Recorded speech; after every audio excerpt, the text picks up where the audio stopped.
Hello, Guardians, and welcome to Destiny Reset, episode 164. This podcast is about anything and everything related to the Destiny franchise. If you love playing Destiny 2 as much as we do, you're in the right place. This reset, we continue to dive deep into all things Forsaken, including power plays with Lord Saladin, Ascended Adventures with Petra, and modding our new loadouts with Banshee 44.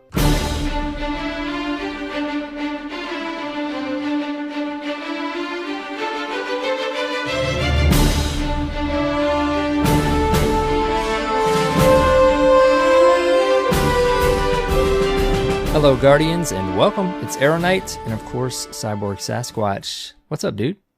Hello, Arrow. How's it going? It's going, man. Yeah? We're awake. It's going? There's plenty of things happening. You've pried the controllers from our hands. Yeah, I was going to say, record. At this point, it's very awesome, and we're showing quite a lot of discipline to stop playing Destiny. That's right. Get the show out. Feel fortunate you don't hear clicky clacks right now. I'm not playing Gambit or something. It may happen. Yeah. Oh man, there's just so much. But how's it going, dude?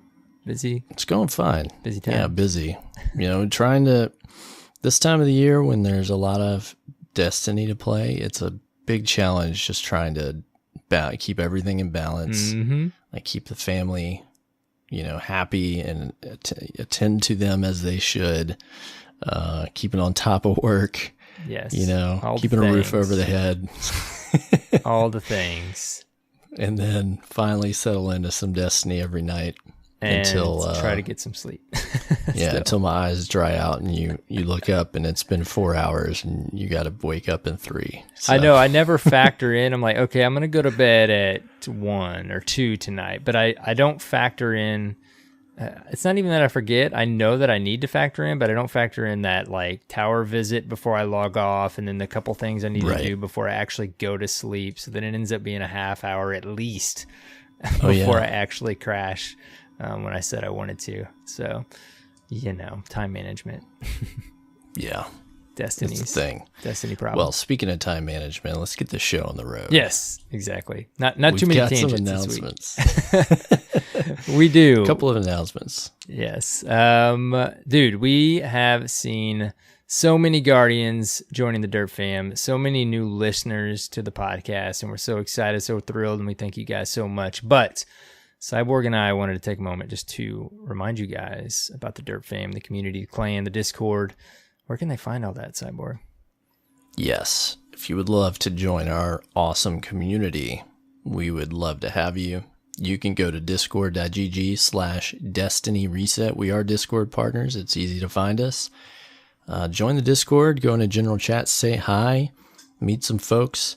Then if you would like to have a in-game clan to play in, we've got clans for every platform with open room. You can go to clan signups to find a place for yourself and for your friends. Yes. And we'd love to have you. And if you don't need a clan, you can still join the community. We have people that play Destiny casually, hardcore. Some of them don't even play video games anymore, but just love to hang out. It's a great place for anybody that has played Destiny at some point. That's usually the common thread. Yes, it's the Derp fam. Yeah, we've got a fun community, so come join us. We'd love to have you. People chatting all day long in the Discords, and there's like Cyborg mentioned, the clans. There's a clan sign-up channel, so you can find your way easily. If you can't find something you're looking for once you do join, we've got ambassadors and community leaders and things of that nature you will see roaming about, so feel free to ask anyone, anything, if you have questions. So welcome, Guardians. Welcome. Next up, we need to talk about the Derp Fam Reunion, a.k.a. the Midwest Meetup. Yes. It happens every year this time in Sedalia, Missouri. Yes. Missouri. For them Missourians. And it's happening this year, October 12th through 14th. If you can only make it one day, we recommend you come Saturday the 13th. It's going to take place in Sedalia, Missouri. Where can people find how to get the deets on this, Sarah? Yes, I will be there. This will be the third year. We You can message me on Discord or Twitter at AER0KNIGHT with a 0, or you can message Scorio, is the lovely Dirt Fam member's name. Actually, if you want to message him in the Discord, it's Scorio70, SCOREO 70. It's his lovely home that we visit. He's so kind to let us all shack up at his place, and we basically just have a massive Destiny LAN party and other games. Whatever you feel like doing, we eat food and play video games. So old school LAN party style. I heard about maybe some table tennis last year. Mm-hmm. Some other fun stuff. We have a good time, and just a bunch of nerds hanging out. Yeah, you know, it doesn't get any better than that. And anybody's welcome. So message if you have any questions, if you think you can make it. And this is also just a great time to remind you guys, Dirt Fam out there, listeners, if you guys are having meetups, we know you have them. We get pictures. We love to get pictures of your meetups. Let us know if you're having them, when you're having them, and we would be more than happy to share with the rest of the family on Twitter or in the Discord, because we want you guys to have those Dirt Fam meetups. We want the pictures, because you never know. There may be another montage, Dirt Fam derptage down the road after all this Destiny 2 play. Who knows, a year or two from now. Nice. So send us the photos. Yep. Last but not least, we want to give a shout out to our friends over at the Dads of Destiny. You may have heard of them. They're putting together a 3-day live stream to help raise awareness and for charity, to raise money for cystic fibrosis. You can join the hashtag Breathe Easy stream and support the fight against cystic fibrosis by going to twitch.tv/dadsofdestiny on October 5th through 7th. Stream begins, I believe, at 6 a.m. Pacific time on the 5th. So if you've got time that day, go stop by. They'll be streaming for 3 days straight. And hopefully, throw $1 or $5 or however much you might have to spare towards a worthy cause. Yes. And we support that. Definitely. Great stuff. All right. Got any other announcements I'm not aware of? I think that's it, dude. I think it's time for this massive page of news that we have the usual. All right. I will oblige. This week at Bungie, power is enabled. Ooh. Lord Saladin Forge. Did you know that was his last name? No. I ran across that today. Really? Yep.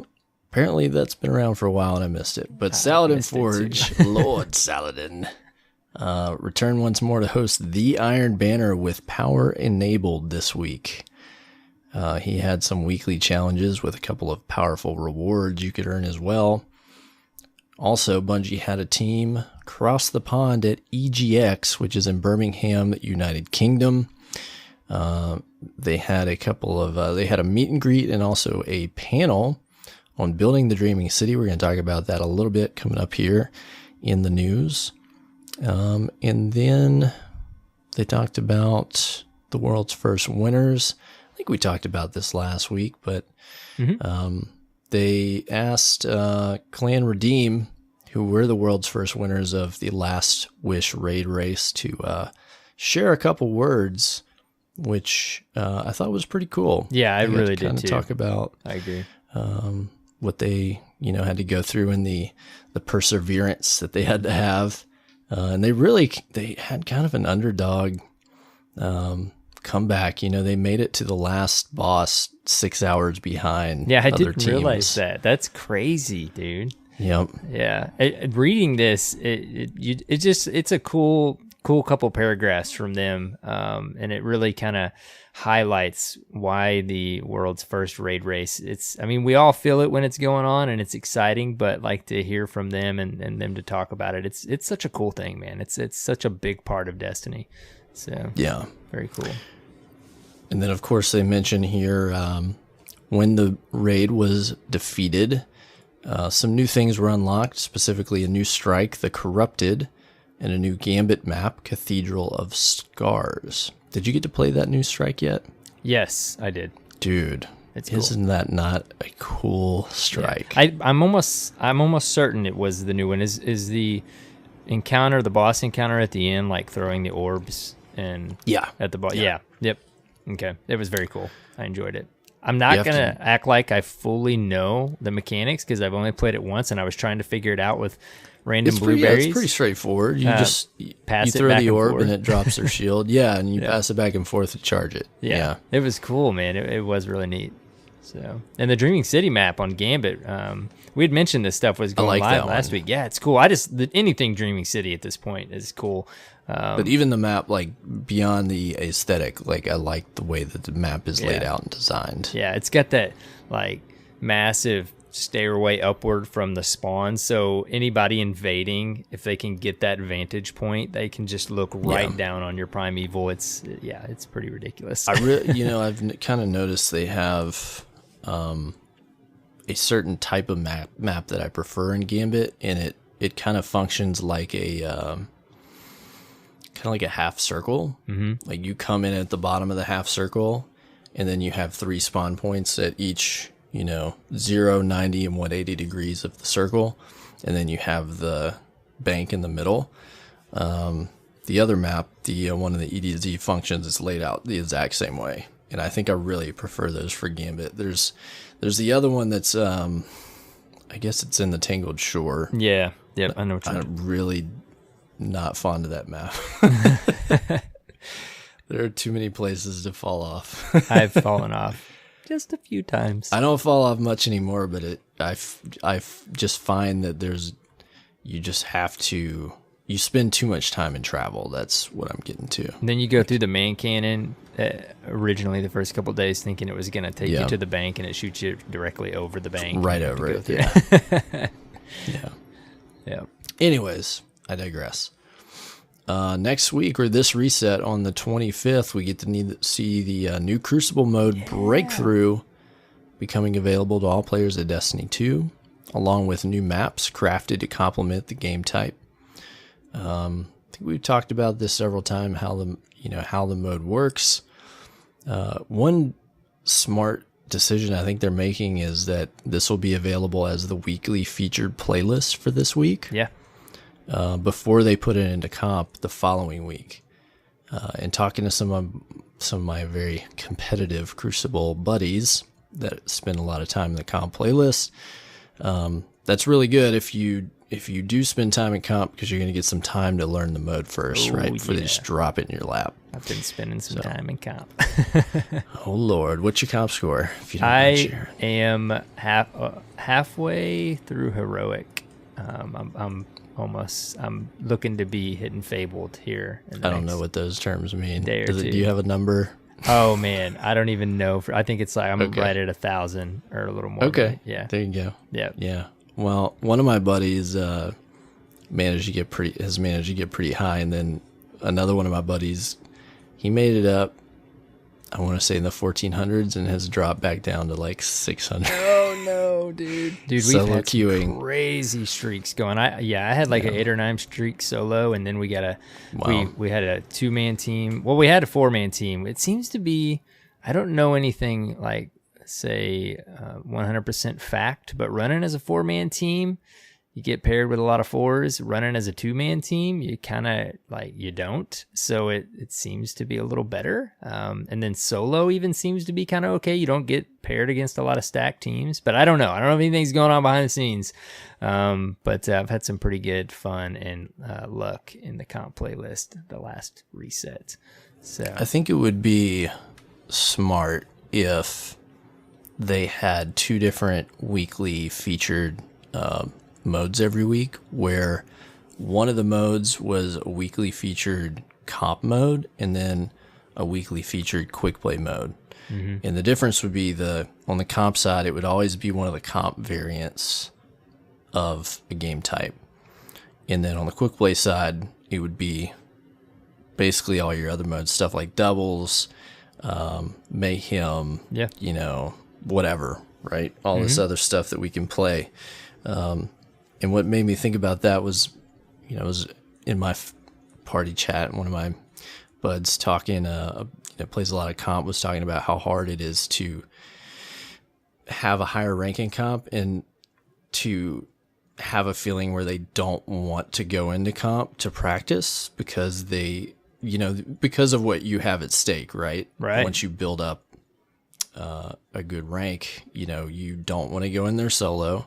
You only want to go in there with a team like that is going to compete, and that's great in a competitive mode. Like, you go in there to compete, but how do you practice? Right. Yeah. Unless you're doing sweats or Very true. you have something organized. And I think it would be smart if they had a weekly featured every week that was just a rotation of different comp modes where you could go in solo or just go in and you could play those modes, but relax a little bit, right? Try things out. Experience, a wider, I guess, degree or array of player skill.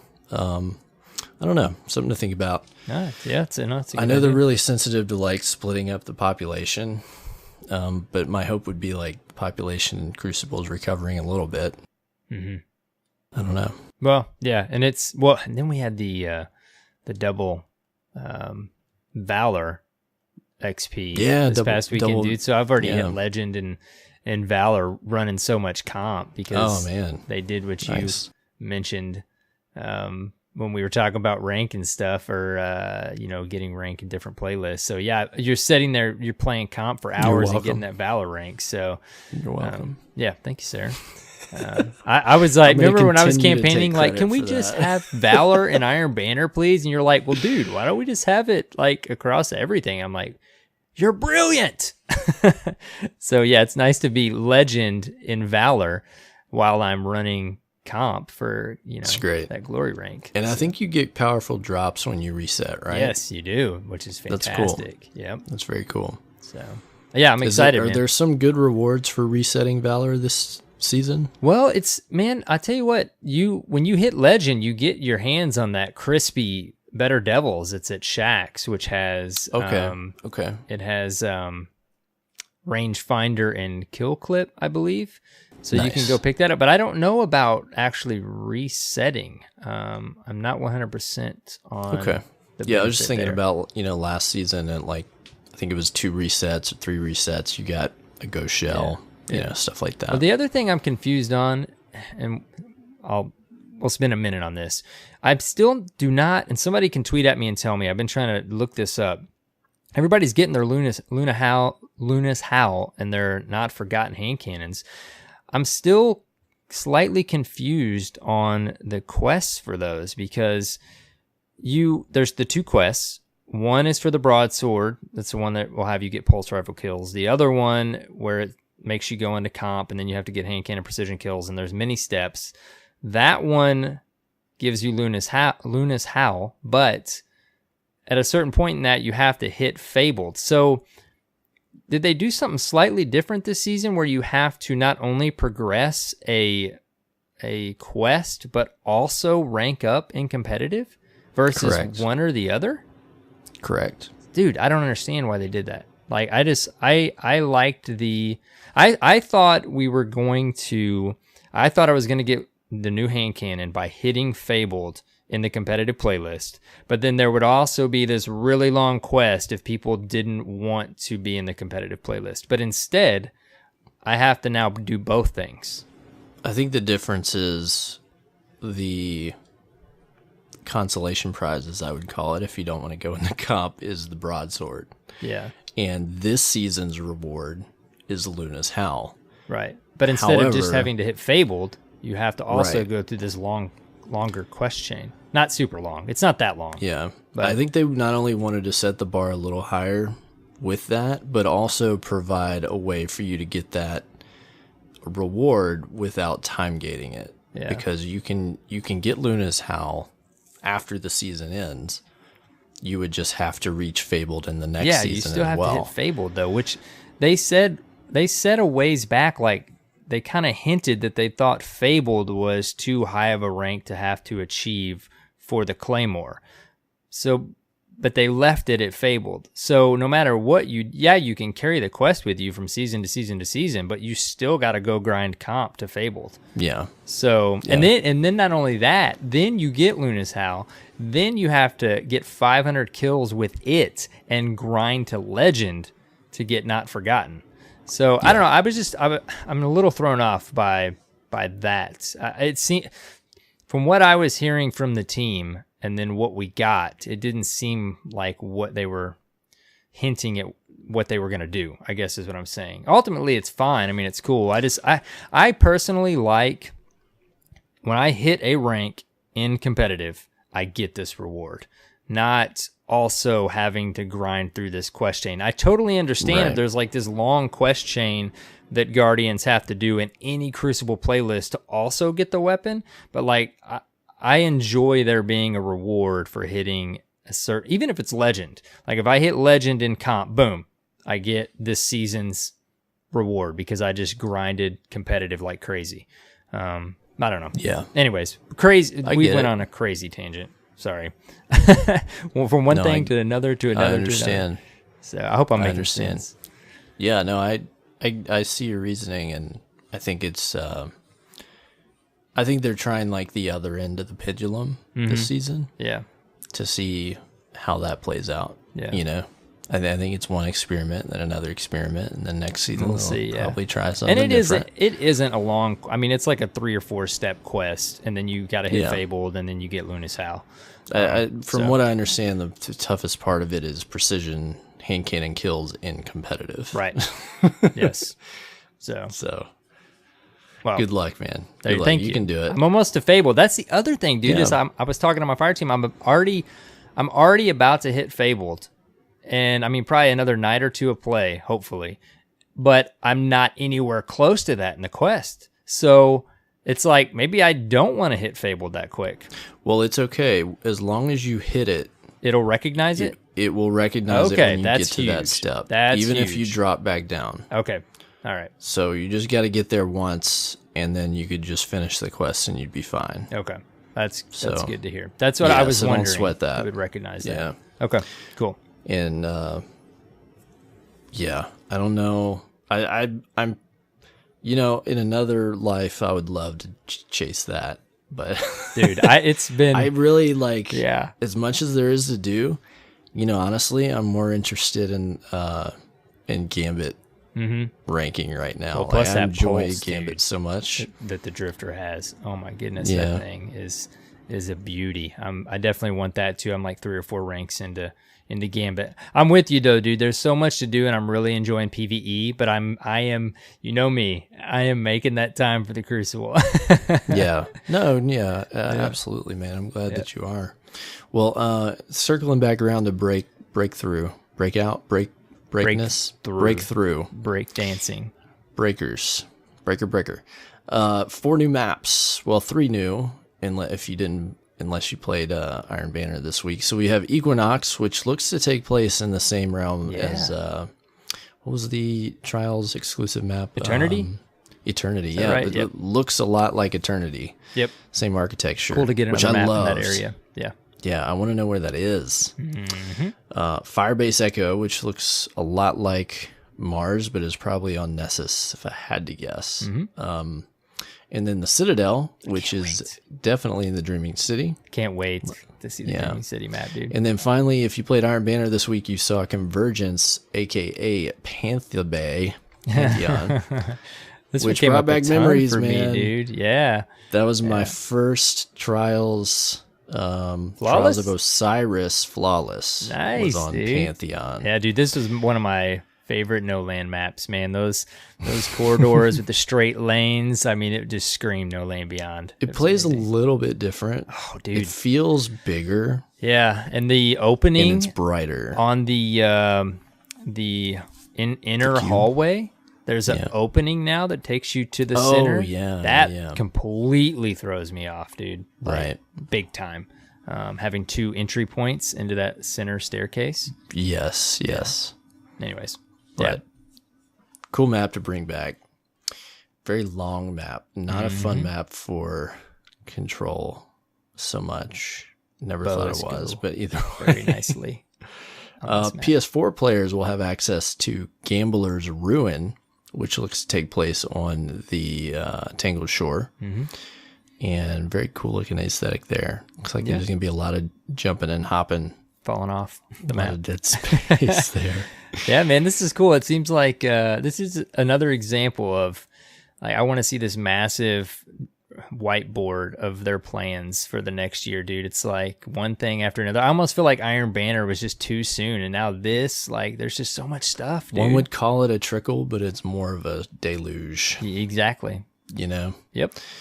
It builds on itself. Well, speaking of Gambit, there was a Gambit free trial this past weekend. Hopefully you took advantage of that. If you haven't bought Forsaken, I'll tell you this.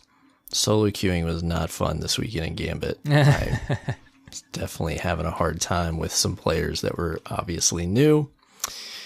But what do you do? Also, they had Double Valor this weekend. Hope you took advantage of that. I definitely got some games in. But I didn't get to play as much Iron Banner as I liked. We'll talk about that. I did not play a lot of Iron Banner either, but I made that choice, actually. All right. We'll come back. We'll circle back around to that. Let's talk about nuts and bolts. Destiny hotfixes 2.0.3 and 3.1 were deployed this week. Some hotfixes to resolve some newly discovered issues. Offering to the Oracle has been moved to the Pursuits inventory and is not erroneously removed when the player fast travels. Activity reconnection has been disabled in the Gambit playlist to allow for faster backfilling of lopsided teams. There was a change to the Ace of Spades quest. Did you see this? Yes, I saw this. Surprised. I was surprised. Mm-hmm. As opposed to just only requiring defeating enemy invaders in Gambit, you can also complete the first step of that quest by also defeating combatants in Gambit with hand cannons. Yeah. More forgiving. Yeah, last reset, you were talking about Ace of Spades, and I wanted to get it, and I hadn't yet. Well, I did what I told you I was going to do.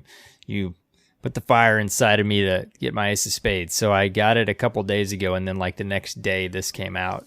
And I'm like, no way, dude. Like, Lucky Guardians, like, it wasn't, like, super challenging, but it wasn't easy by any means to kill those invaders with hand cannons. So you really got to get lucky and plan and load out just right and just hope for the best and grind it out. You did have to plan, too. Like, I went and got a scout rifle, full auto, that I knew I could take them down pretty well, and then I'd switch to my hand cannon and kill them. It took a few hold matches. On to your grenade or just, something. Yeah. So Lucky Guardians out there. I will say making this change is going to make that weapon a better option, like as a farmable quest on other characters. Right, yeah. Like, if you're not aware, when they have these exotic quests, when the weapon drops, it's going to be a powerful reward, at least a little bit of a raise in power for you. And so it can't hurt on other characters to complete these when you're trying to grind out power. So with this change, I was like, well, I could go in with my other character and easily get hand cannon kills on enemies. Yeah, right. Yeah. Because the rest of the steps aren't bad at all. I think ultimately, too, it stings a little because, if you completed it already, but at least you had some exclusive time with it. I think ultimately,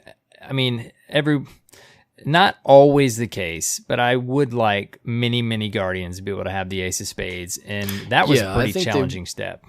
I think they want this to be accessible, and I think that this being kind of the themed exotic for this expansion, like I would want to see this gun in every Guardian's hands, right? That's their beneficiary of Cade's will. Their right to have that gun. Hand cannon. So if it makes it a little easier, it's a great gun. It's not going to break the game. I'd like to see everybody get their hands on it. So I'm not going to cry about it. I got it done, but agreed. It is what it is. They fixed some other issues with the homecoming mission weapons, causing problems with transference and etc. And that was some of the major stuff. I know one of the things they changed had to do with the Dreaming City milestone or challenge, if you will, with Petra. You're no longer required to do 3 weekly challenges, only 2. Yeah, so that offering to the Oracle challenge is no longer required as part of that.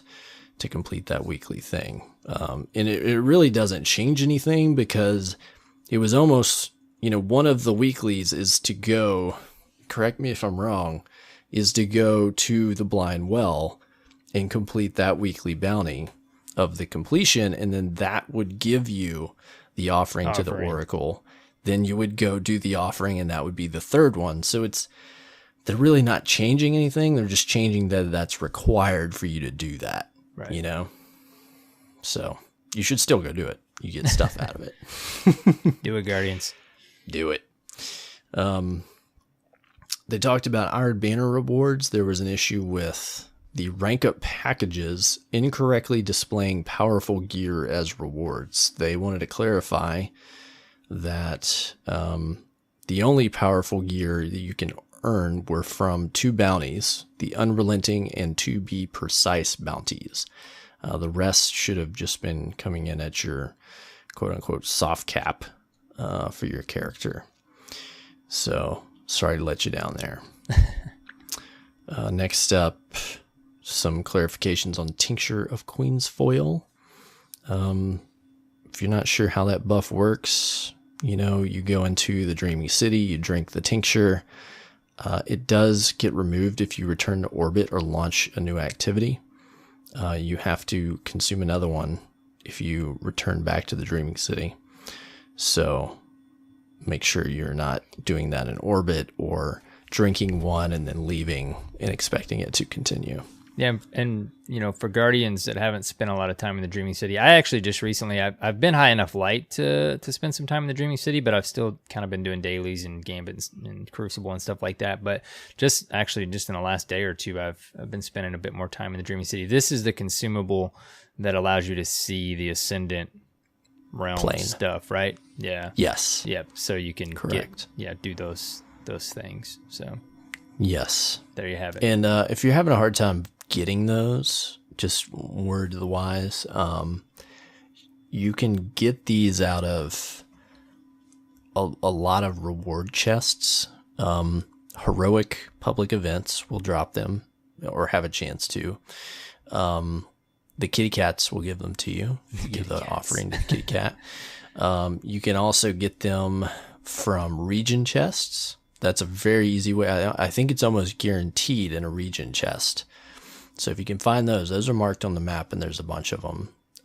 Also, and then once you consume a tincture, there's 10 Ascendant chests that you can find. There's kind of a jumping puzzle, and there's 10 of them around the map. You can get them out of those as well. So plenty of places to get them. You just got to get in there and find them. Get in there, Guardians. Play the game. Next up, everybody's favorite weapon, the Edge Transit. Boy, I can't wait to get my next Edge Transit. When I saw this, man. They have heard player feedback regarding the aggressive drop rates of the Edge Transit grenade launcher, and their investigation has confirmed it is dropping more frequently than intended. Man, I almost like when things like this happen, because it's just part of Destiny. We will all remember Edge Transit now and talk about it. Oh, absolutely. And recall it 100 episodes from now. And it's just part of the experience. So hang tight. They're working on a fix for that. Finally, we had the movies of the week with a 4-man Riven clear. If you don't know who that is. I'm pretty sure since then that they've done a 2-man.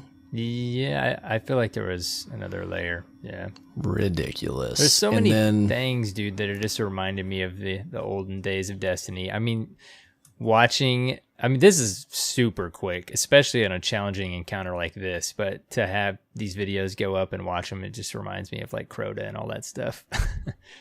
Yeah. Remember the solo Atheon videos? You're like, no way, somebody soloed Atheon? Yeah, no way, dude. Back then it was unbelievable. Now it's like, okay, yeah, they're at it again with also a solo Kali Last Wish boss defeat. Mm-hmm.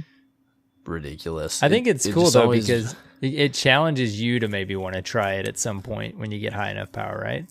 Yeah, one of my buddies I play with said he wants to to try some of these now. He's like, oh man, I might try to go in and do that. It just makes me feel bad about myself as a player, to be honest. But I mean, those guys are so good, man.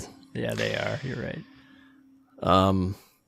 Then finally, if you explore the last paragraph of the TWAB, you'll see more last edge transits. If you didn't notice.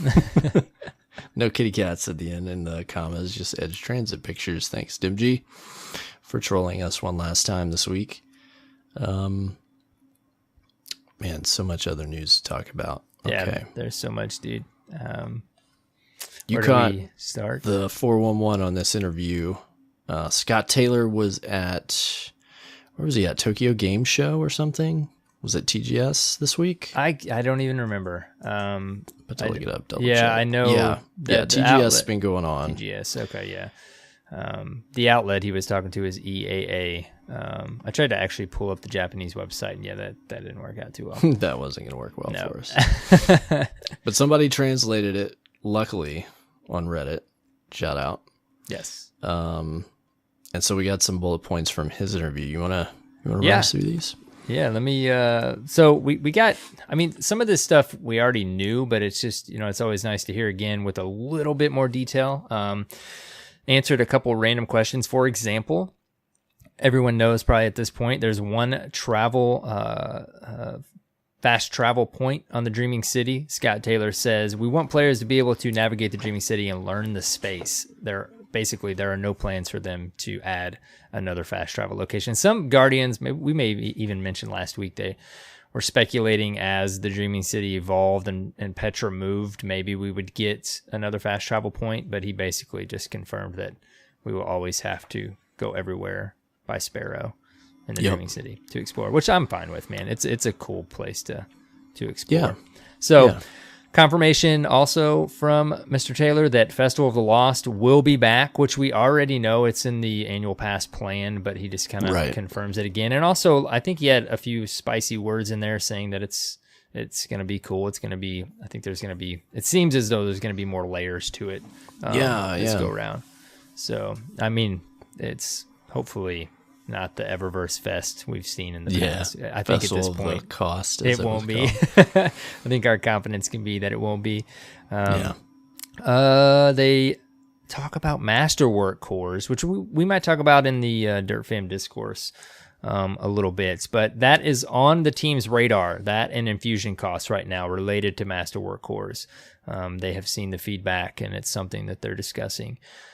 Moving on, another confirmation of a confirmation that we've already gotten leading up to the release of Forsaken. He is asked if we will have more Whisper of the Worm style of quests. And he says, yes, there are definitely secret missions, but he can't talk about them because they're secret. So that's a secret. Basically, hopefully they're like the Whisper of the Worm, where we straight up know nothing about it until the community finds it. That'll be really cool, and more than one would be really fantastic too.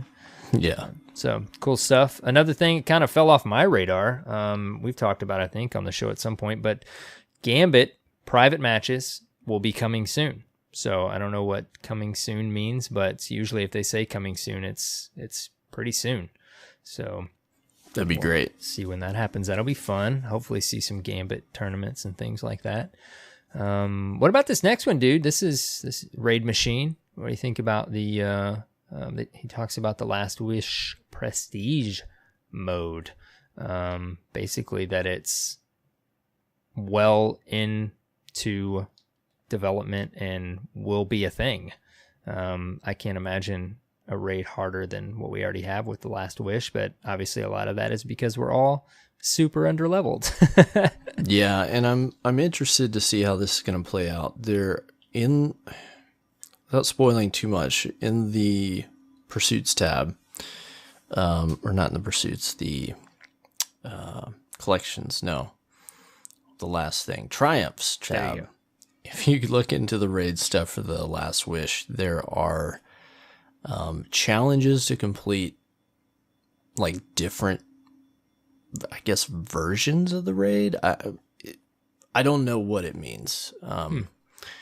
there's basically there's several different challenges, and it's like complete this type version of the raid and this type version. I don't know if those are what they're calling certain challenges, if they're going to be a unique spin on the raid, if they're going to be what they call prestige versions of the, who knows? They're not saying what they're doing here. It could very well be that they're going to treat the prestige version like they treated the raid layers, where they have curated loadouts and modifiers. Who knows? I'm not even worried about it at this point. The thing's so dang huge. I'm just trying to beat normal. So yeah, get through a few encounters of normal. I think I have an inkling that they're not setting a hard date on it, because there is a lot more coming in the Dreaming City. Yeah, and those things kind of have to happen first. Mm-hmm. And I think they probably have a rough idea for how it's going to play out, but they're not going to rush and just stick prestige out when there could be other things going on. Right. Yeah. So spot on there. I guess we'll find out, but they mentioned in here in this translation that he threw in a little trivia about that when Last Wish went live, somebody from Bungie, they had to stay up for the entirety of the raid until somebody completed, because they had to manually activate Isn't that crazy? the new Dreaming City. And so he volunteered that. So it's making me wonder, like, if there's things that have to happen that are a prerequisite for prestige, and maybe prestige is a continuance of the story, even of what's happening. It's hard to know how deep they want to take this rabbit hole, right? Mm-hmm. Yeah. So, but yeah, that little piece of information was interesting too. It's Destiny is like any other product. The stuff that goes on behind the scenes. Somebody actually had to chill at the studios until it happened, so they could activate the future happenings of the Dreaming City. That's great. Yeah. So. Cool stuff, though. I mean, there's just so much going on, dude. I can't even think about a heroic raid right now. I would imagine, like you said, you can't either. There's Iron Banner, everything that's going on, breakthrough. As you're listening to this, the last thing he says, they ask him, I guess, maybe what he's working on. This is Scott Taylor, and he just kind of hinted that he's working on new future Destiny projects beyond the annual pass. So who knows? I mean, at this point, it seems like maybe we're going to get another year of Destiny 2, which I would be totally fine with. That's total speculation. Who knows? Sure. We'll get Destiny 3 next fall, but cool stuff, man. Yeah. Fun interview. So I'm going to go through a few more bullet points of just different things that came through social media and stuff this week. Bungie acknowledged on Twitter, tweeting, "We're aware of reports that Sleeper Simulant feels too strong in Gambit. The Sandbox team is looking at potential changes to address this. Our goal is to retain the strength of the weapon, but tune it so it doesn't feel to be the only viable power weapon in Gambit. Stay tuned."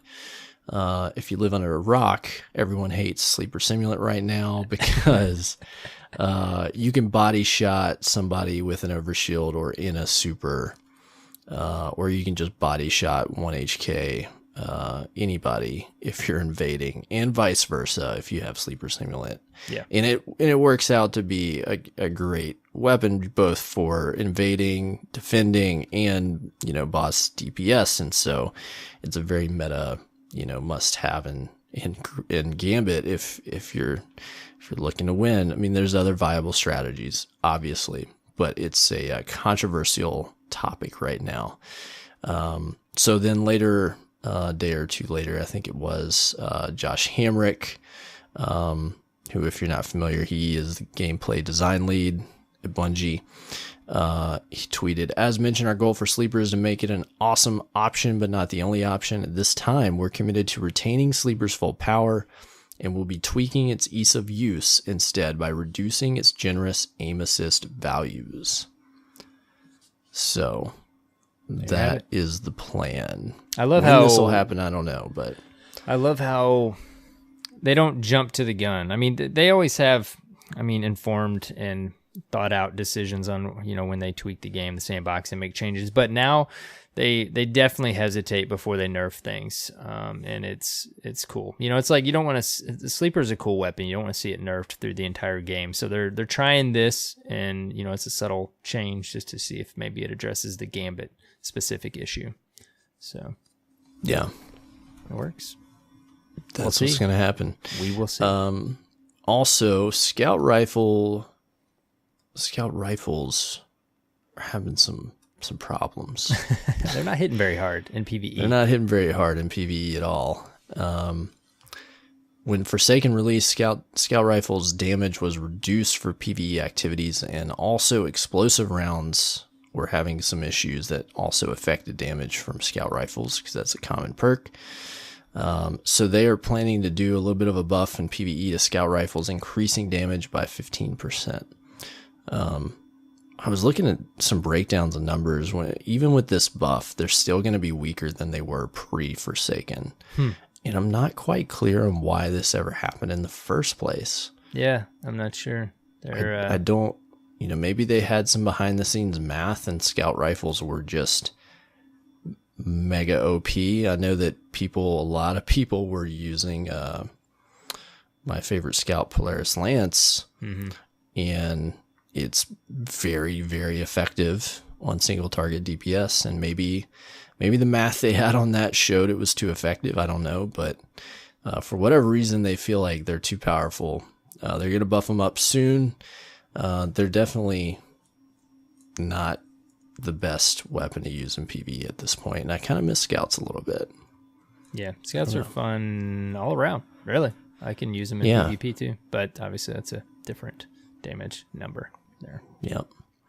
So. Also this week, if you have the annual pass already, go see Zavala. He's got some items under a special orders column if you bring up his vendor menu screen. Some cool stuff. You get a shader, ship, sparrow, and I think a ghost that all look pretty cool. Well, and Bungie tweeted out that he had that, but they also had an engram ready to pop on their screenshot, so it confused a lot of Guardians thinking they were going to go to Zavala and he was going to have an engram for them. Versus they were just showing that he had some extra stuff in the special orders portion, on the very bottom. Gotta be careful. So, yeah, that threw some Guardians off. Also, they this is really cool. I did notice a detail about this, but Lunas Howl, we've talked about this already this episode. If you unlock that weapon in the comp playlist, we're back to Bungie rewards. You can kind of what you thought maybe Bungie rewards would be, Cyborg. You can go back to Bungie rewards, and you will have an opportunity to buy a miniature replica of the Lunas Howl for $54.99. Man, I was all over this and definitely want to get this thing. And then I noticed today a word that I skipped over was miniature. So I really would rather have an actual full size version of it. So $54.99 seemed excellent until I realized that miniature was in the description. So I don't. It looks really cool though, man. I don't know who's doing it. Who's putting this together for him, but it looks nice. It does look really good. Even I guess you could set it on your desk. Even I hope it's just not tiny, right? And I think it says quarter scale. So, is it quarter? Okay, I didn't see. Yes, that's not bad. Now, hand cannons in Destiny are enormous by any standard. They are absolutely enormous, bigger than a Desert Eagle. Yeah, remember I'd be okay with a No Land Beyond on my wall. Can still be pretty big. But go check this out. It's on the Bungie store if you just want to look at it. It's definitely nice to look at. I'm really, really hoping that just any other gun in the game becomes available this way. I'm probably not going to get Lunas Howl, and it'd be a cool thing to look at, but that's not the gun that I want on my desk. But if they sell any other gun this way, I'd be all over it. Yeah, Ace of Spades, anything really. Yeah, absolutely. Which we still haven't learned what they've got a coming soon out there on the if you acquire the Ace of Spades, so we'll see what that is hopefully soon. Right. I just wanted to mention too, this has been all over the community over the last week. we won't get into details on perks and all that crazy stuff, but be on the lookout out in the wild, Guardians, when you're completing difficult and challenging activities. Apparently, Bungie has put in the game curated legendary weapons, basically fully masterworked weapons with curated roll sets, like a static roll that they believe, is the ideal optimal perk roll for the weapon. So people have been seeing these, getting them dropped, of course, a lot from the raid. But that's you can neat, also, man. Yeah. I found out today you can get them from Tier 4 Blindwell. Oh, really? Okay, cool. Dreaming City weapons. Yeah, very cool. Man, there's so much to hunt, man. And then on top of that, I didn't even realize I'll talk about this in Reset, but I did a lot of build research and stuff this week, and there's even enhanced perks out there on gear sets, dude. Like there's regular old perks, and then there's enhanced perks, like on the Dream somebody City was just set. telling me about this last night, and they were like, oh yeah, they have the enhanced version of blah blah blah. And I was like, wait, what? So like there could be target acquisition for hand cannons, but then some gear will also have an enhanced version of that, which of course means it's even better target acquisition or unflinching or whatever. And it's like, seriously, dude, when am I ever gonna it's amazing, don't get me wrong, but it's like, wow, that ideal set for my PvP Guardian, man. Like I've got some grinding to do. Dude, there's some ridiculous builds that some of my PvP buds were telling me about this week, specifically to do with like ability and super regen and stuff, and certain mods and perks that you can stack that just almost feel like you're breaking the game. People are discovering, and it's interesting because it almost feels like, oh god, like are things going to break the game? Like people are going to have enormous advantages, but at the other hand, I think it's going to give some depth to when people power up and have a lot of gear and being able to chase those certain mods and perk sets and build out like their ideal build that makes them really powerful and have fun with the game, right? I'm like totally so there's a lot out there to do and to find and to build, which I like. You're right. It just adds so much depth. Like I've went fully down the rabbit hole this reset, like looking up, going to light.gg, looking at all the armor perks. I've figured out like the pattern, like what's on helms, what's on gauntlets, and I'm looking for things. Yeah. So. Well, I thought it's worth mentioning as well. We talked a little bit about, we mentioned earlier that Bungie had a team at EGX, and they did a panel on building the Dreaming City that was really cool. If you want to watch it, it's available on EGX's YouTube channel. It's about an hour long, and they've got several different members of the Bungie team up from, see if I can remember all. They had Andrew Hops, who is the visual lead on the raid team. They had what is her name, Christine, let me just pull it up so I don't do a bad job of I'm going to tell you who all was here because they deserve recognition for what they were doing. Definitely. So they got up and they did a panel just talking about the concept of building the Dreaming City, and then they fielded some questions as well from folks that were in the audience.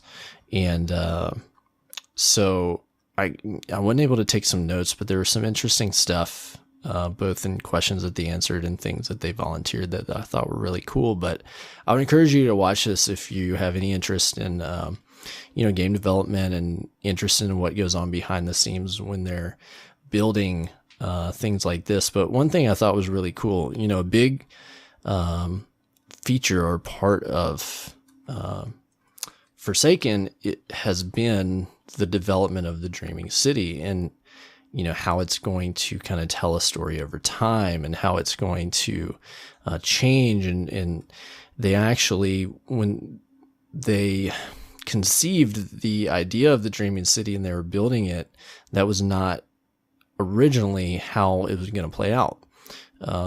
They had it planned to be like most other zones. You're introduced to the zone, you go through some missions in the zone, and then it opens up and that's it, right? Mm-hmm. And then they mentioned that around November of last year, they came up with this idea of the kind of the story in the zone evolving over time and just kind of getting dropped in and having that happen. And the developers that were tasked with the Dreaming City basically had to put that idea together and pitch it to the studio,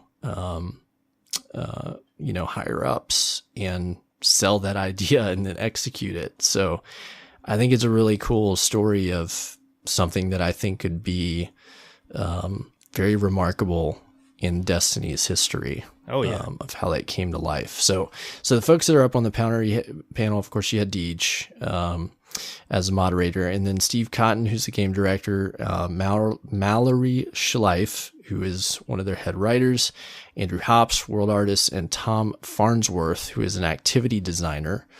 I was familiar with all of these except for Tom, who's not on Twitter, which is how I find all these people. Yeah. Yep. But they had a lot of really cool things to say about how this place came to be, and they even had some really cool concept art and different things of how it evolved over time. So go check this out. Some interesting things. I think what like really had my head spinning was so one of the people got up and their question was essentially, and this has been asked several times, what kind of secrets are there? Are we going to find more stuff like Whisper the Worm? That's what everybody's asking right now. And they answered, even more strictly than I think Steve Cotton did, which was, we're not going to say anything because what's so important to those being awesome is that you don't know when it's coming. Mm-hmm. But I think that says enough that something's coming, right? Right. Oh yeah. Yep. So there's stuff to look forward to, but the writer, who is Mallory Schleif, chipped in. She volunteered information on different questions that I found really fascinating, such as that this reset, that there is going to be some unique challenges, and there's also going to be a start of a new part of the storyline relating to things that kind of came about when the raid ended, which involve Savathun and Xivu Arath, which are Oryx's sisters, and they're going to start that part of the story this week, and it will evolve over the next 3 weeks. And it almost had me thinking, they told us from the get-go the Dreaming City would rotate every 3 weeks. I'm almost thinking, based on what she said, that doesn't start until this week.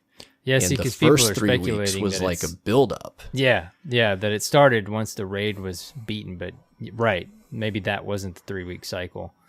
I don't know. We're going to see how it plays out. From things that I've heard, there's actually like 6 different Ascendant challenges, not 3.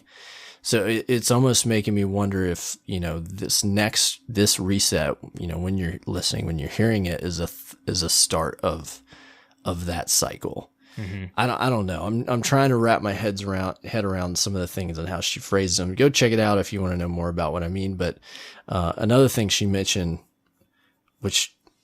so a guy got up and he was asking about those particular parts of the story, and he was asking, okay, are we gonna see Savathun soon, or Xivu Arath? Like, are they playing into this story? We're gonna see him down the line. And she was like, well, Savathun is, the embodiment of cunning. She's not just going to show up so you can shoot her. She's not dumb, right? Mm-hmm. But we're going to start, there's going to be a story that starts next week, or threads of it that's going to play out over long term. So it seems as though they're going to start a story that may, even branch out into other expansions, probably bigger than Forsaken, who knows, but then she just out of the blue volunteered, because this name didn't come up at all, but she said it's going to have people thinking really hard about the nature of who Eris truly is. Yeah, dude. Yeah. And I was like, what? Wait a second. You didn't bring up Eris? What are you talking about? Mm-hmm. So it's almost has me wondering, like, is Eris about to show up? Yeah. Or did she have something to do? People have speculated for a long time about Eris's potential involvement with Sabathun. And she's in league with the Queen. We know that as well, and her big plans. But I don't know. There's some players at play that we haven't considered, and my head's spinning with, all right, what's going to happen? And so she kind of closed it with, we think that what's, you're going to find is going to give you a lot to theory craft on if that's what you're into. And so it was all very, very interesting in some of the ways they chose to answer questions and really tease hard about what's coming. And it made me realize there's a lot, like when they said that they're going to be like telling a long form story, like they really are about to continue to trickle stuff out, Yeah. They also mention, if you like the Ascendant challenges a lot, I thought a cool fact was that they kind of took inspiration for those from Mario games. And if you played the most recent Super Mario Odyssey, the inspiration came from Mario games where you go into a door and you go in, there's a challenge room and you complete a particular challenge. And that's where the idea for the Ascendant challenges came from. And if you're into those, they mention you're about to see a doozy come up, like the pinnacle Ascendant challenge, which I thought was pretty cool. Yeah, man. Yep. I got to go watch this whole thing. Go check it out. It's really interesting. YouTube. You said no, right? Yeah. Yes. Yeah. Yeah, man. I mean, what good timing. We wanted to talk about the Dreaming City a little bit this week without being too crazy. I mean, whatever spoilers would be at this point, but there's just so much going on in the Dreaming City, dude. I mean, ever since they've beaten the raid, we know that, there's been all kinds of stuff unraveling. Quests are popping up. The Ascendant challenges, like you said, have been on a weekly rotation, which I actually haven't done any of those. Like I said, I haven't spent a ton of time in the Dreaming City. I'm looking forward to doing that over the next. They're pretty easily digestible activities, like 10 minutes max. Yeah. I don't know, Less man. than a strike. Well, I mean, and they said early on the Dreaming City would be an evolving, ever-changing space, at least for some time. Everybody was kind of skeptical about that. It's like, what does that mean? Is it a couple things going to change and is it going to be done? But wow, dude. Like, I mean, right now we've got, there's, we mentioned last week, there's the plates that people are trying to find that are showing up across the solar system that are Dreaming City / the Last Wish raid-esque. There's the crystals in the Dreaming City. You've seen these things, I'm sure. Like when you shoot them, they say immune, so no one knows what those are. There are a certain number of them, and I think there's some stuff in the database about them. There's like 20 something of those that have been found. Right. Yeah. And then there, of course, are the Ascendant chests that you mentioned. There's some other stuff going on. We won't say because we don't want to spoil story or anything like that. The other big one this week was the when that hotfix came out. People said they're pretty certain that's what activated it. There's what they're calling the Wall of Wishes inside of the raid, and you could get to it, right, but it wouldn't do anything before the hotfix came out, right? Before that, you could get to where it is, but all there was a activatable plate on the ground, but you couldn't see the Wall of Wishes, right? Or what it was. Okay, yeah. And so, now it's there. Yeah, it's there, and you can activate it, and the community is figuring it out. We don't want to spoil anything for you guys. If you want to go look it up, you definitely can. I have done several things in this Wall of Wishes. You can load in solo and go to this thing, but it's neat, dude. There's some really cool Easter eggs, and then some really cool quality of life and fun stuff in there. And so to activate it, in case you caught some of this stuff earlier, this reset, people were finding these plates in different places in the Destiny solar system, similar to a plate that they had found in the raid. Right. Yeah. There's one that you can find before the first encounter. I think it's before the first encounter or after the first encounter. And they found one, I think the first one they found was on Nessus. And then they proceeded to find other ones in different places, and they found that these plates give you essentially the code of what to input into the wishing wall to make different things happen. Right. And so far, I want to say maybe 6 or 7 have been found out of what we believe is a total of 15. Right. Yep. And so, yeah, be on the lookout for those.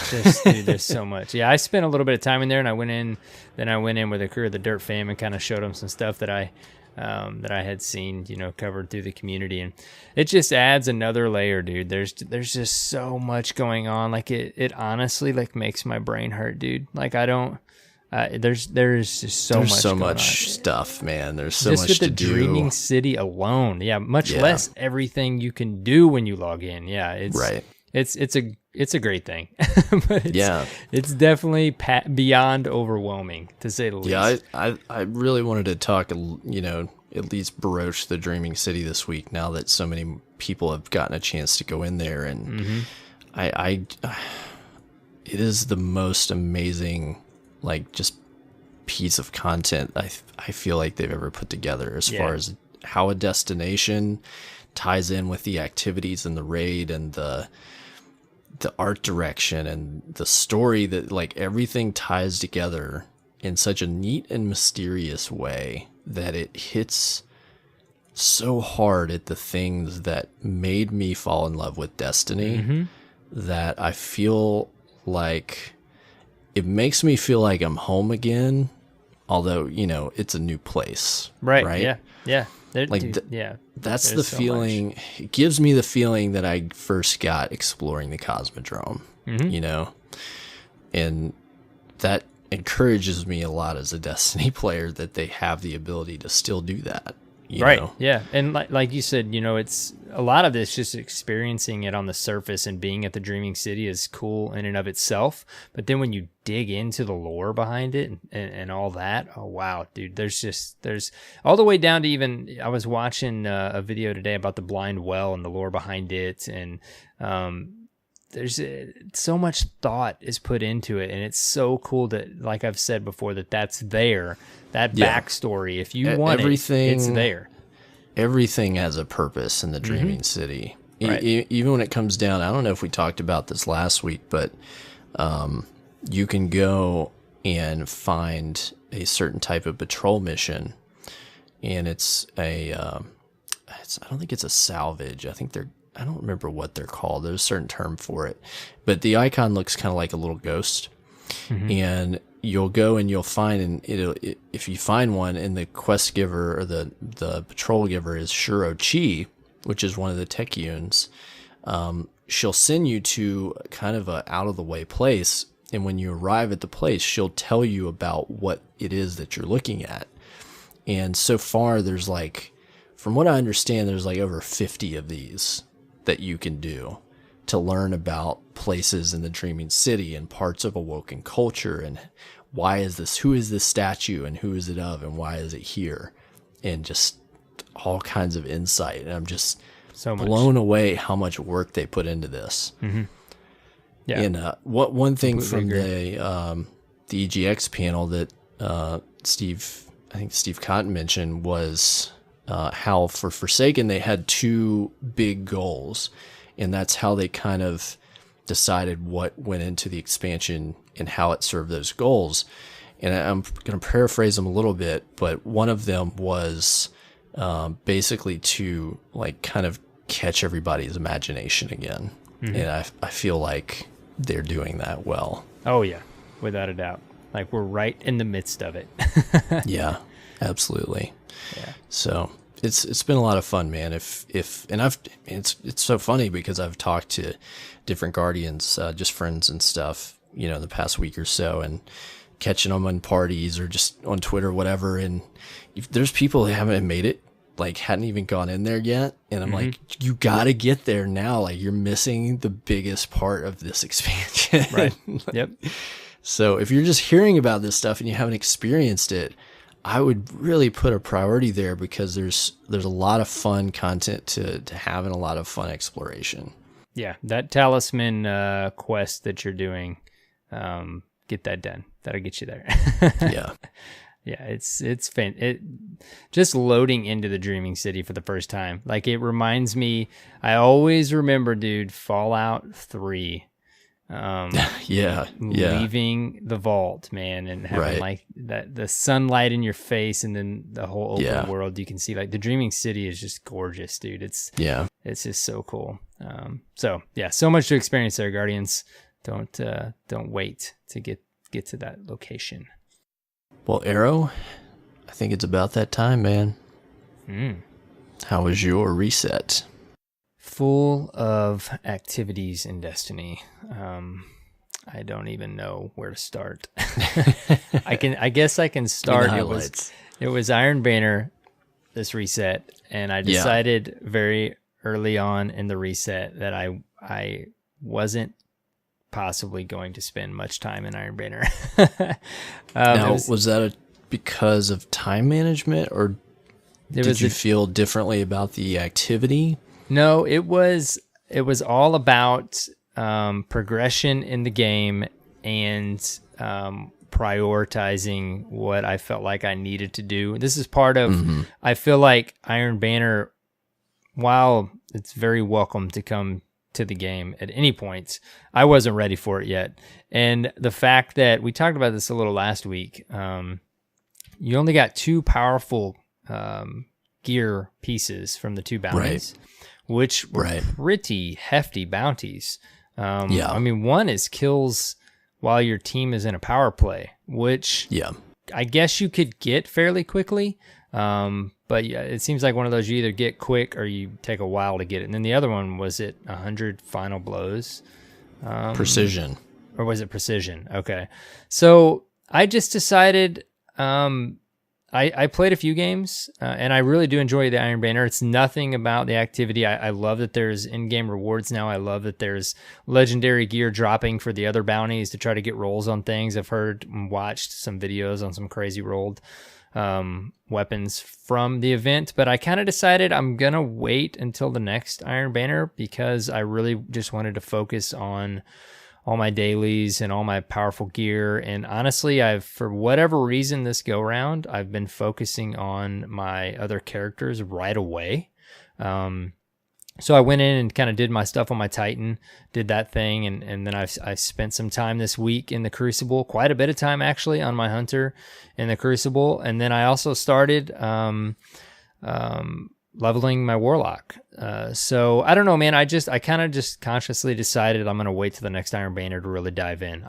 That's just kind of where I went with it. So hopefully you can tell the listeners a little bit more about your experience. I played like 3 or 4 games, and I got mixed results from the community to seeing in my feed and stuff that whether power mattered or not, like we've talked about, which hopefully you can report on. But I mean, my games solo, just like I saw,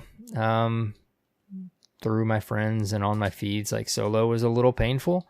The few games I played, I had one game where I got lucky in solo and I wasn't queued against a stacked team, but then I had, of the 4 or 5 games I played, some pretty atrocious solo experiences. But you got to go in with team. That's what Iron Banner's about. So you can't really base your decision on Iron Banner on that fully. But with not playing Iron Banner, I got Ace of Spades.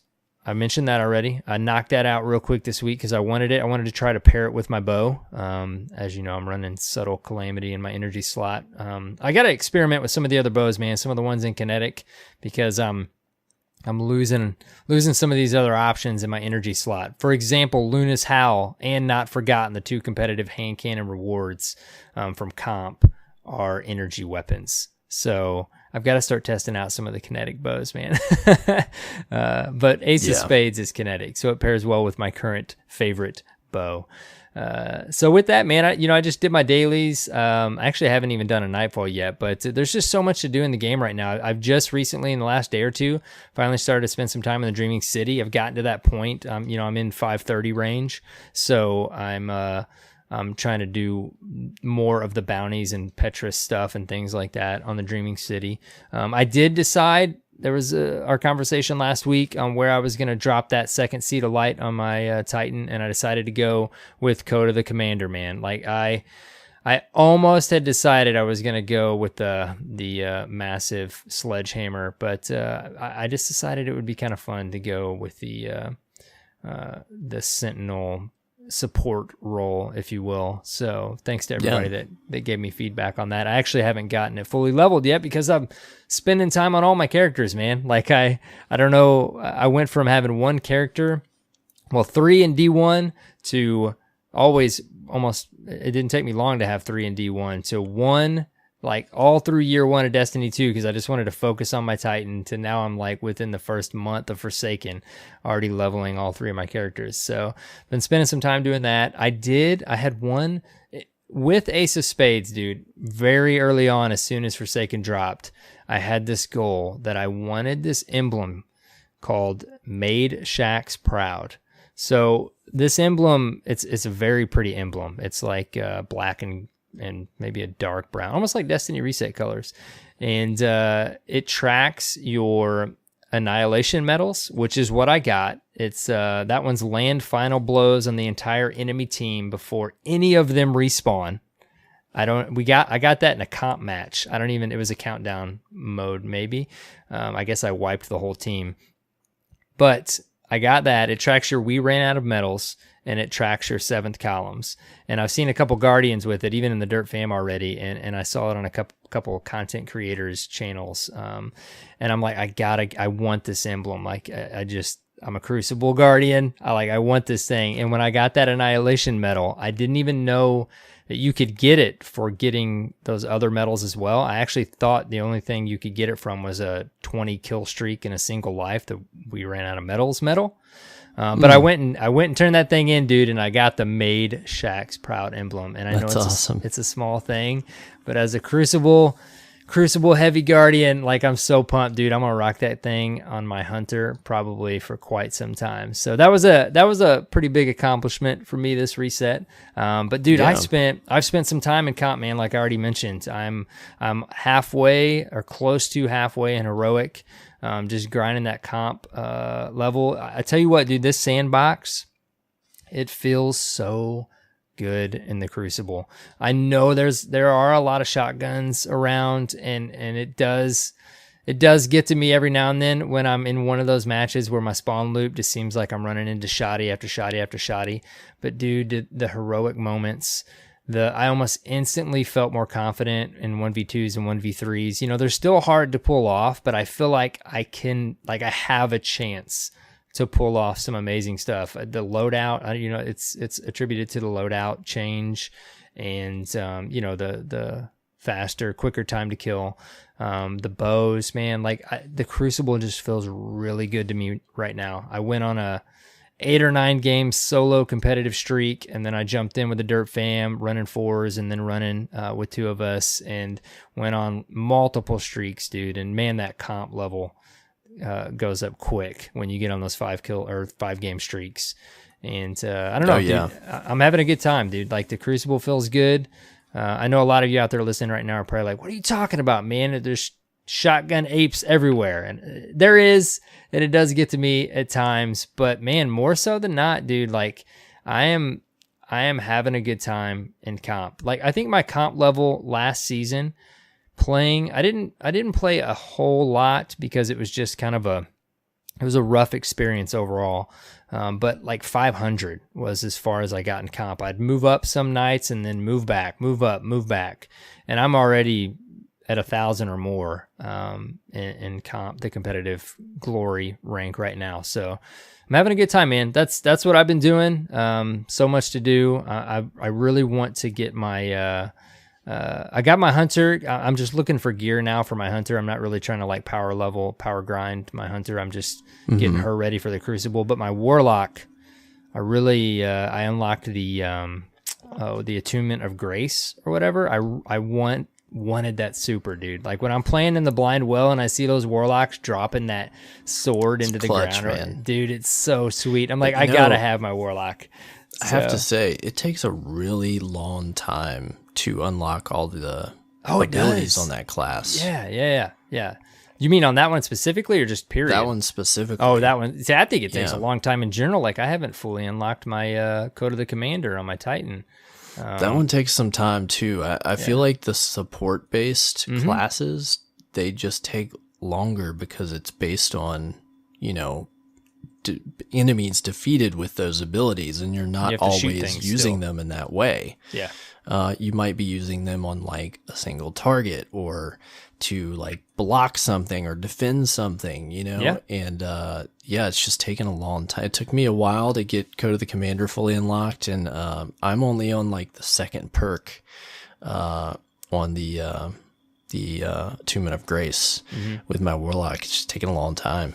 Yeah, I've been doing that thing where I'm deciding what I'm going to play, what type of Destiny I'm going to play with my Guardian. So it's like my Titan is PvE with some PvP sprinkled in. My Hunter is like all PvP, like at least right now. And then I'm like, man, I want that Attunement of Grace super for some PvE stuff on my Warlock. Yeah. So yeah, man, that's what I've been doing, dude. Like already leveling my characters and all that good stuff. So there's so much to do. Like you could very easily now, like this is the time I decided to do it. Like you could play one character right now and have so much to do. And I played all year one with one character. And now when we have so much to do in the game, I decided to level 3 characters. Like what am I thinking? But I'm doing it. Man. What about you, dude? Well, man, I mean, there's so much packed into a week now, and I've really spent a lot of time playing. I can say that, I spent some time in Iron Banner. I think maybe around 15 matches total, maybe a little more. I'm not sure across both characters that I played in, but the mode I think itself is fun. Like I've always preferred Iron Banner control. I actually like the power play mechanic. It's a cool mechanic. It helps kind of reset things, and you can chain those power plays if you get aggressive and you know how to control the map. I've seen 2-3 in a row, like 20 seconds apart, just back to back. If you really know, if you can dominate a map as a team, it's really fun to do. The power mattering thing. Did it matter? I got mixed results in my feeds, dude. Like I saw people saying really they were only getting did punished. if you're at the very bottom of the curve. Okay. If you're coming in like 500 light. Now there were people coming in, like there was the rare Guardian, 580, 590, that like a couple times, I was using a really good roll on a main ingredient that I was trying out, and I kept shooting this one guy, and he would have a teeny tiny sliver of health, and it was just pissing me off so much. Yep, that's what happens. So I guess it was working in some cases, but I was usually running around 540 or so, just trying to run like certain weapons that I wanted to run that weren't always powerful, and I wasn't about to drop mats to upgrade a weapon that wasn't rate important for me this week. And so I felt like in the end, I think my opinion is that Iron Banner came too soon. I think there was plenty of other stuff to do. I don't think the PvP scene really needed this activity. Those guys have a lot to play between, the comp playlist and the stuff coming next week. I think the reward system, I really enjoyed having post-game rewards again. I think that was a great, reintroduction back to having like Iron Banner stuff drop after a match. I liked that. You got lots of the Iron Banner gear if you were completing the bounties and getting packages and etc. The problem though is that in an activity where power matters, none of the stuff you're getting is powerful. Right. And so why it really does need to be an in the end, alternative. it was the least efficient way for you to get gear this week that matters for power in an activity where power matters. And so I feel that there's a disconnect there. There's only 2 bounties that are a pain in the butt to complete. One of which I looked at that 100 precision kills, like I'm not even going to try. Yep. That is such a waste of my time. I can do so much more stuff in the 3 hours that it might take me to get 100 precision kills in a shotgun meta then do that. I think I ended up getting one of those bounties done on one character, which was the final blows while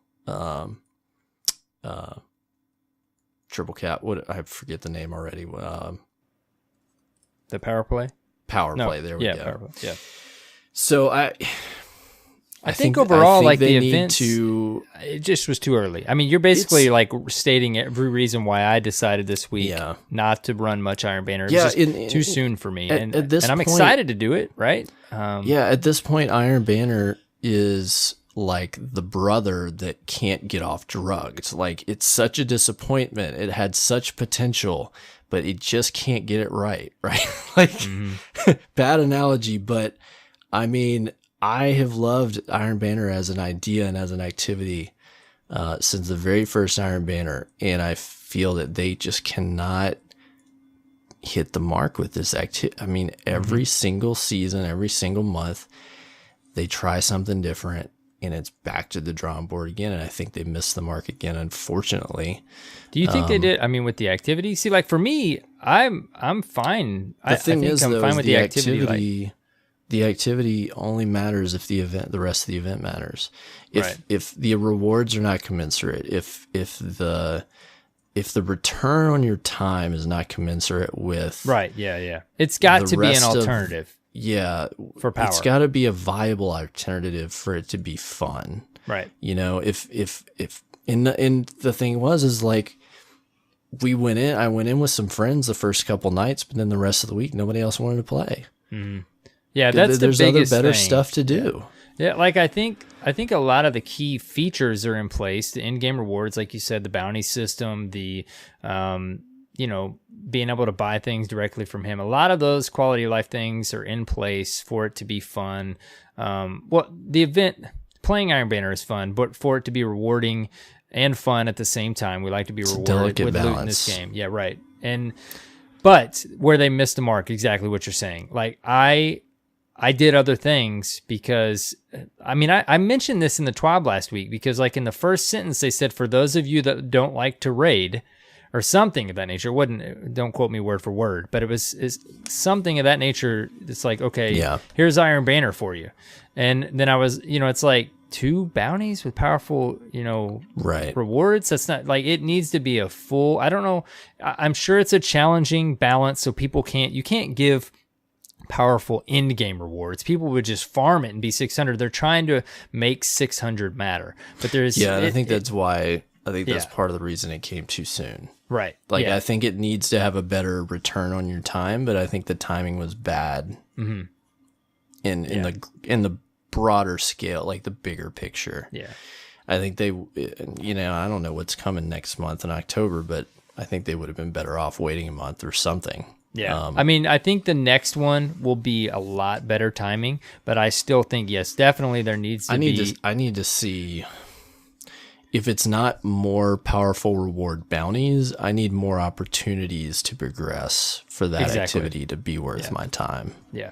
There needs to be more powerful gear for sure, without a doubt. I don't know if it's just make all the bounties have powerful gear. I mean, that's like, what is it, 8 bounties? The thing is, though, I've never liked bounties in Iron Banner. Mm-hmm. Never have I liked Iron Banner bounties. It always seems like a distraction from the activity. Like, oh, I have to play, but I have to play this specific way. I see what you're saying there, yeah. And that is a encumbrance to the main goal of the game mode, usually. I mean, not totally, but like, okay, I have to, in order to get these power play kills, I have to, if I want to give myself the best advantage, I need to save my super or some heavy or be in the right place at the right time to maximize my time. It's a distraction. And I feel like the old, ranking system was better in some ways. I don't know, man. I don't know what the exact solution is for this to make it fun for me. But I'm not too keen on the way that they did it. It needs, I mean, it's just flat out. There's a lot of great things in place of the event. Iron Banner is fun. There just needs to be more ways to progress your character in power level. In the end, it didn't matter whether you won or lost when it came to getting the powerful rewards that you want. And Iron Banner has always been about, it's about winning. Like, winning was how you progressed, and losing was, if you were lucky, you got a consolation. I mean, if you remember way back, like, winning netted you 0, and they had to change that so people wouldn't quit matches. Yeah. But it was a competitive atmosphere, and that's part of what made it fun.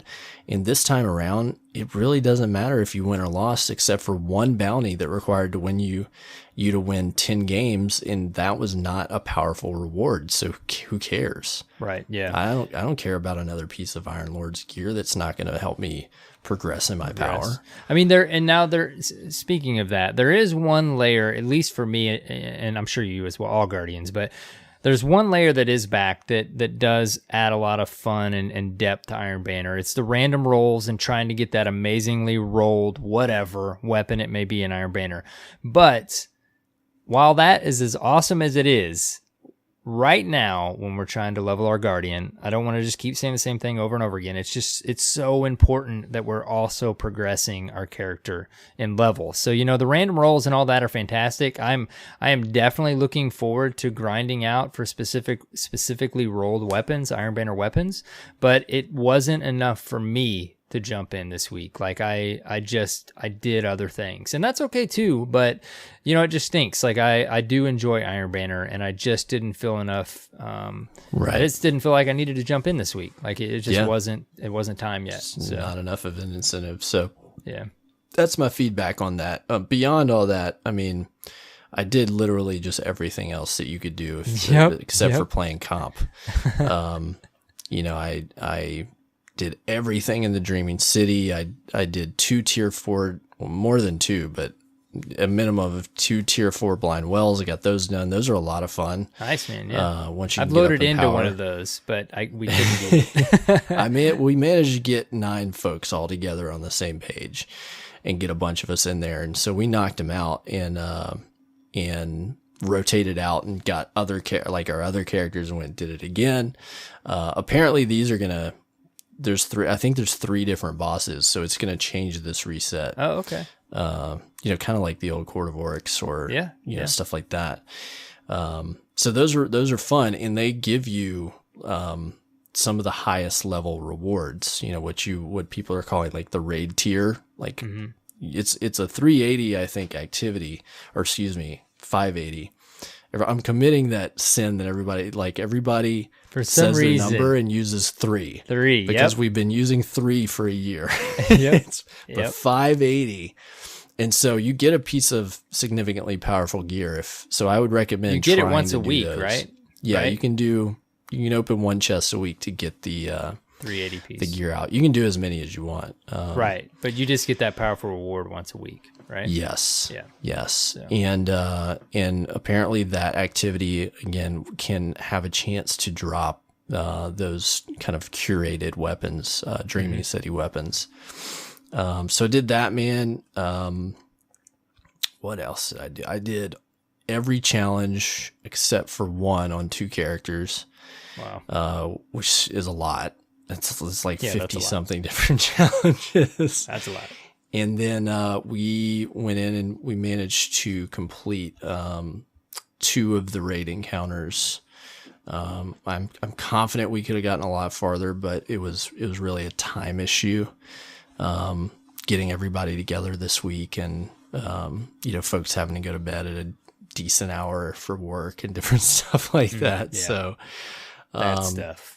but everybody was able to power up some after reset and have a comfortable power level to do those activities. That it just came down to execution and not a gear check. And once we were at that point, the raid encounters were a blast. Those first 2 that we figured out so far, they're really cool, really unique, fun just to so the do. listeners know, you guys are going in completely blind, right?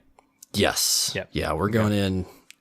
It's been as tough, best as man. You can. It's coming back to my thoughts last week, where I talked about this a little bit. It's I'm kind of over the feeling of being the kind of the upset feelings I had last week of, just being disappointed, of not being able to get in there the first week because of a year check. I'm kind of over it at this point.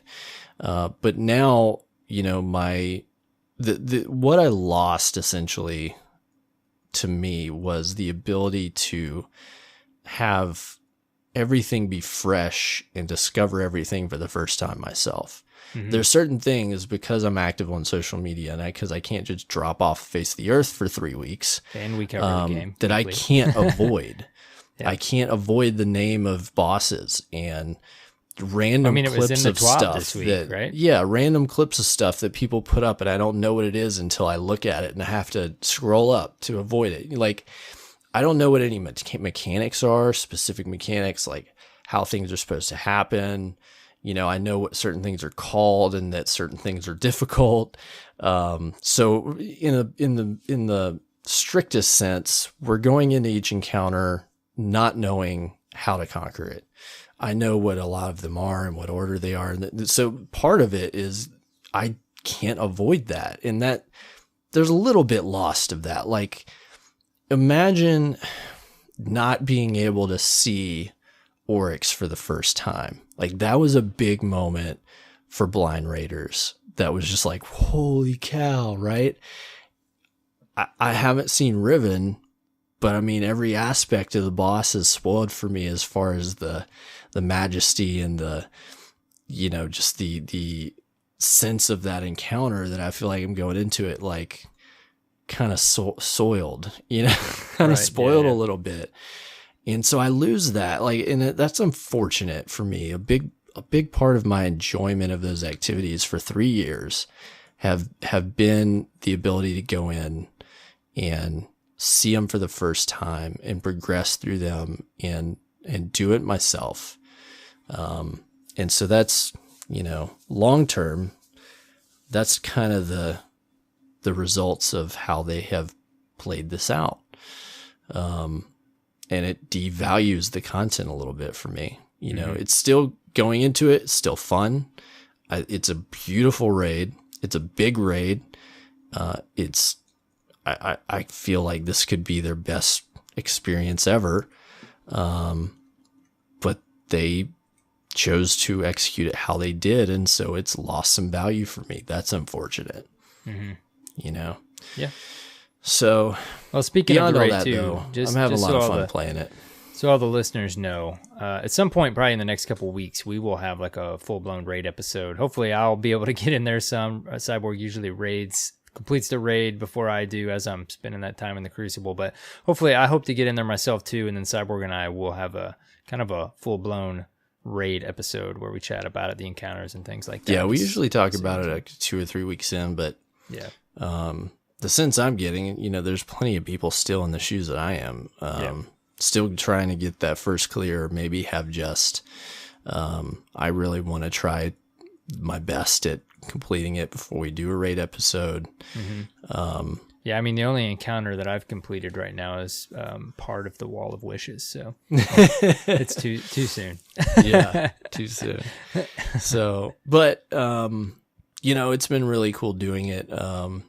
One of my buddies, Darth, got 2 of those God Roll weapons to drop on the 2 encounters we finished. That's cool. All I got was a set of arms, and the next one another set of arms, 1 point above it, and I was really disappointed.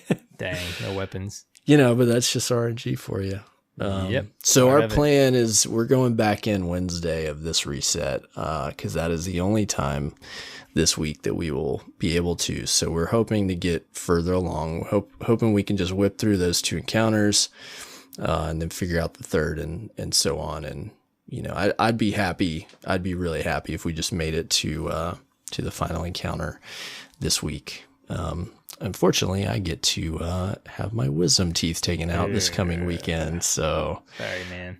My plan is to probably very inebriated spend my weekend, maybe even Gambit. I don't know. Something. I'm not going to be able to do anything like really high level when I'm on painkillers. So yeah, we'll see how that crazy. goes. Not too much thought involved. Yeah, I was going to say good luck to you guys on your raid run. And also appreciate that. good luck for hopefully a smooth wisdom teeth extraction experience.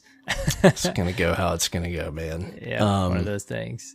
Yeah, beyond all that though, man, just just playing everything they have to offer. I hit the ranking gambit where you can purchase the Bygones pulse. Oh yeah, that's what I was talking about. That man. gun is great. That roll, dude. I mean, all the way down to the masterwork, it's stability. Yeah, I'm working on it. I'm like 4 ranks in. I haven't spent a ton of time in Gambit, but I definitely want to get that thing.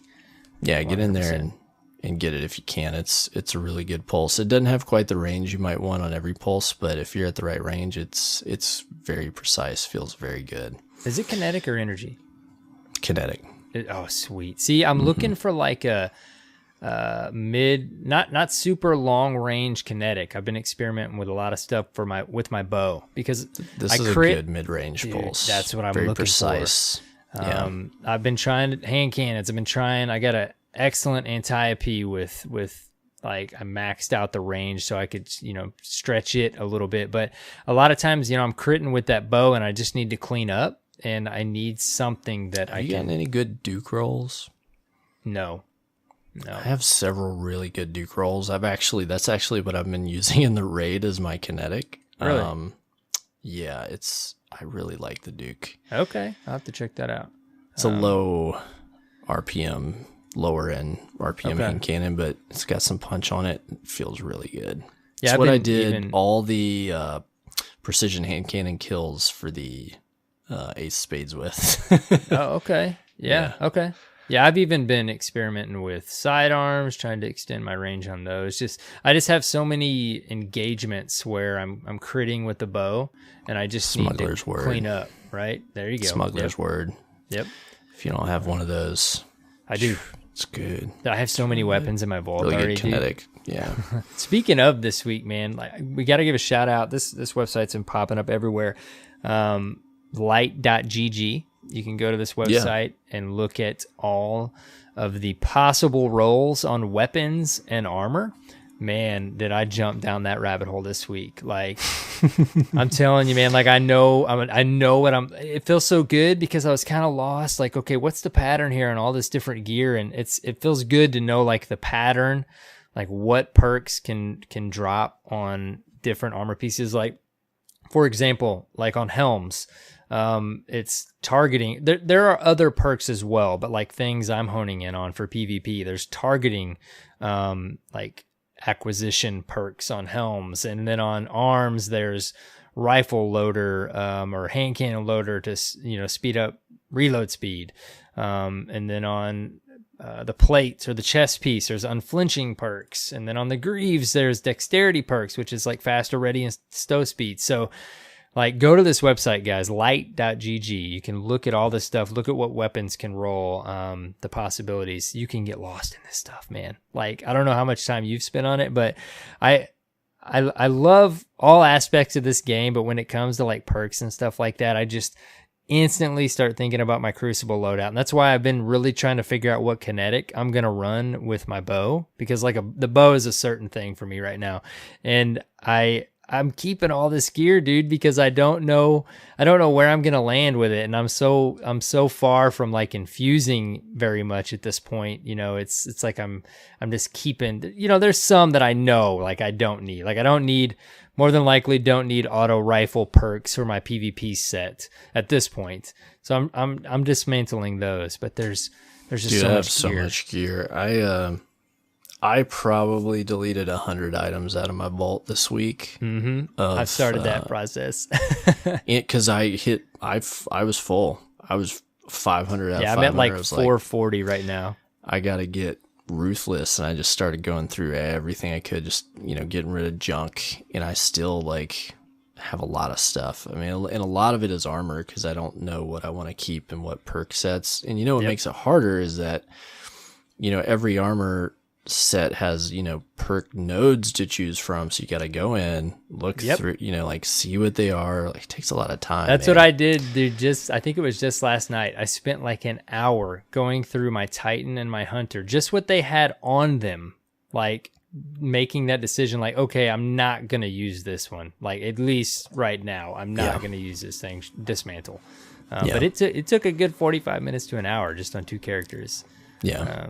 So let alone the vault. Not to even mention my vault that I still need to continue to go through. But it's great, man. I love it. Like I'm so hyper focused on my build and what I want and the mods that I have. Like I just took out my radar tuner out of my bow because I wasn't fully felt like I was utilizing that, and I put an Icarus mod in my bow to really start getting like aerial shots because they already are pretty amazing in air accuracy anyways. So I don't know, dude. I'm totally like diving into that stuff. So that's like a mini game in and of itself. Yeah. But yeah, that's been my reset, man. You playing any other games, Cyborg? Are you playing anything else? No. No. No Man's Sky right now. To play a short game before Wednesday. I'm praying, or before Thursday. Yep. I'm praying I can make that work. I don't know. We'll see. So much. Yep. So much stuff. All right, man. Well, why don't we do some Dirt Fam discourse real quick? Yeah. Well, first of all, Guardians, there's so much going on in the game right now. Send us topics. Send us what you're doing, what you're thinking, what you're playing, your thoughts overall. Shout outs to the Dirt Fam and experience you're having, like anything. We want you guys to send us that stuff. We mentioned it every week via email, destinyresetpodcast@gmail.com, or you can send us a speak pipe. It's like a little voicemail you can send us. We'll play it on the show. Speakpipe.com/destinyreset. We don't have any that we have some we're banking. We're holding out just a little bit longer on, but Cyborg and I wanted to throw out a topic. Maybe you guys could send us some emails, tweet at us. We want to talk about the Masterwork Core conversation in Fusion right now and kind of the status of the current materials economy. We don't want to spend a whole lot of time on it, but kind of throw it out there for you guys to send us some feedback. It's been a pretty hot topic in the community right now. What do you think, Cyborg, with this whole Masterwork Core, those being required in Fusion costs and things of that nature? Yeah, I personally, I don't understand at all why Masterwork cores are involved in Infusion. Mm-hmm. It's more of a Masterwork thing, right? Yeah, one would think. Yeah. So I struggle with what their thought process was in involving that. It's making it seems as though they wanted Infusion to be costly, and they added it on to really make it a heavy cost. And I don't know if they expected the economy to reward more Masterwork cores. It's the same type of problem we have with mod components. I mean, if you dismantle a mod component, you get 1/10 of its value back of what it costs to obtain one from Banshee. I mean, right? Yeah. Jeez, man. I mean, really? Yeah. I just foresee like everyone drying up on all of this stuff in the next month and just kind of going at a standstill. The theory has been posited that they set this economy up to drain everybody and kind of reset them. Yeah. I could see that, but I hate to think would be their intention. So I don't know. I think there needs to be a change both with the mod and the Masterwork Core economy. I don't think Masterwork Core should be involved at all in infusing gear. I think they should be for masterworking gear. And I'm not masterworking anything at all because I need those. One thing. Yep. Yeah, I need those cores for infusion to, use the gear that I want to use in powerful encounters. So I don't know what their plan is. I don't know how they expect that to play out.